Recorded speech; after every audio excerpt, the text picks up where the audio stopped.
What if I told you that the heart of global finance wasn't in London, New York, or Shanghai, but in the middle of the West African savannah?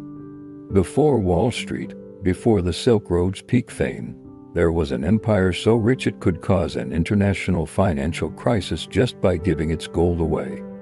This isn't a forgotten myth, it's the story of a superpower that held the world's economy in its hands. In this video, we're going to journey back in time to uncover the story of the Mali Empire, the African kingdom that once controlled global trade. You'll discover how this empire rose from the dust of fractured kingdoms to command the world's most precious resources. We'll follow the footsteps of its legendary ruler, Mansa Musa, on a pilgrimage so extravagant it put his empire on the map, quite literally. And finally, you'll understand how this African power not only dominated the flow of gold but also became a global center for knowledge and culture, leaving a legacy that quietly shapes our world today.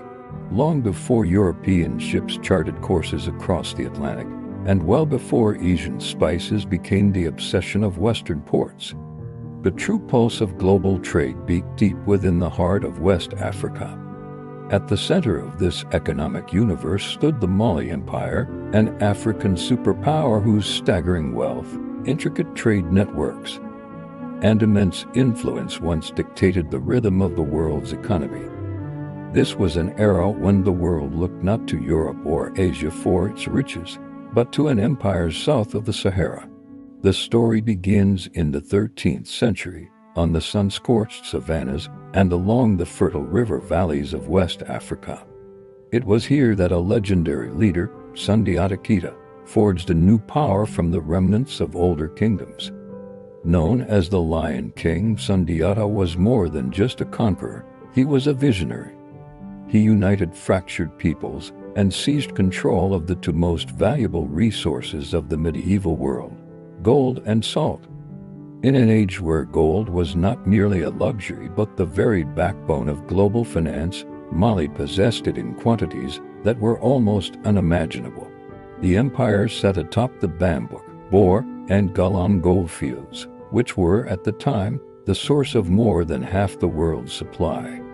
With this immense wealth under its control, Mali established a trade network that dwarfed all others.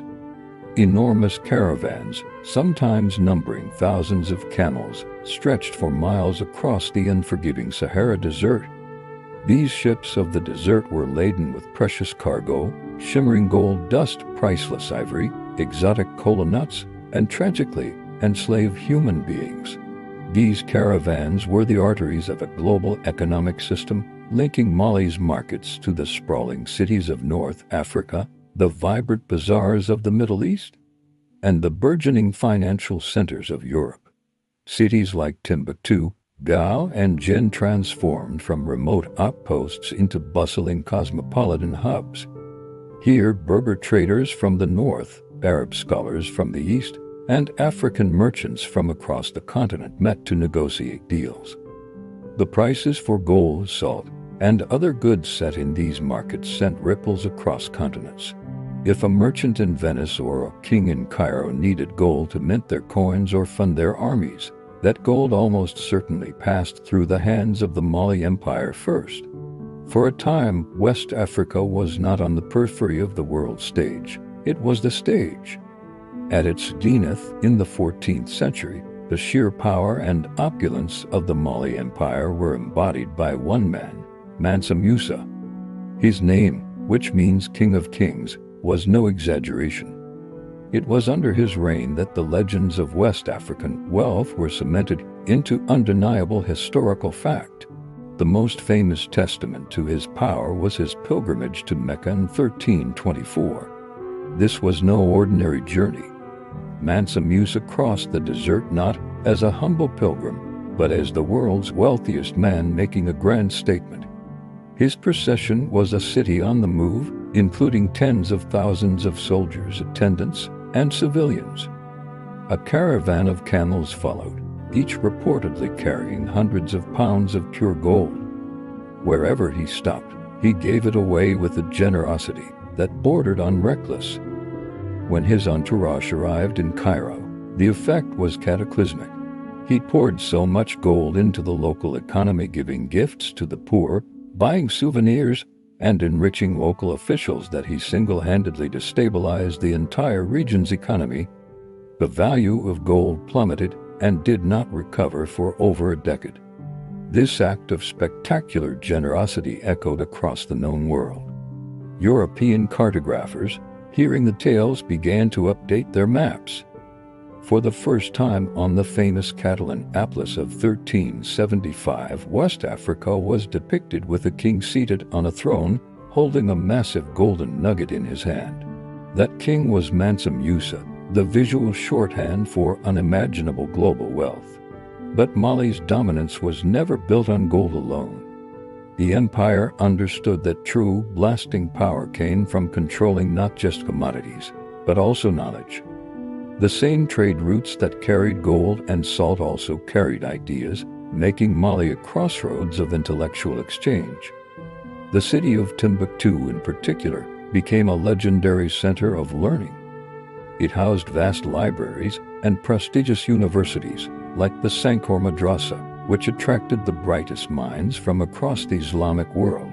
Scholars flocked there to study law, astronomy, theology, medicine, and mathematics.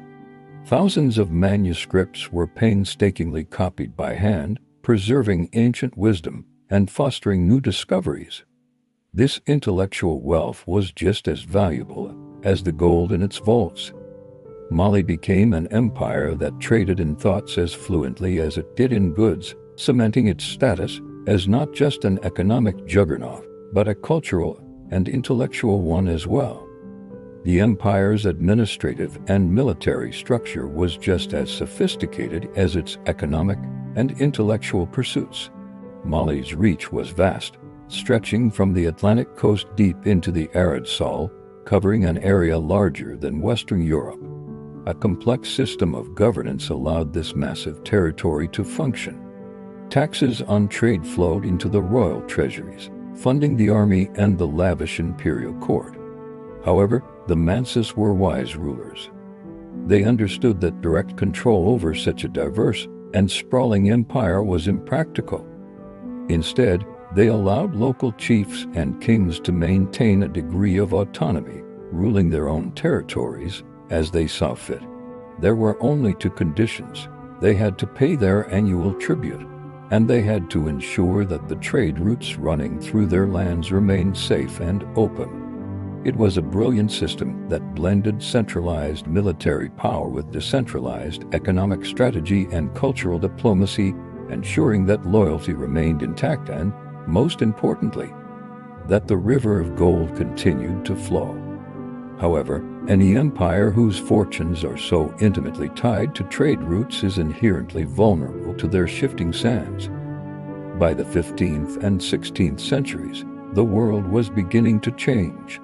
Portuguese explorers started sailing down the African coast, establishing new sea routes that bypassed the grueling trans-Saharan caravans altogether.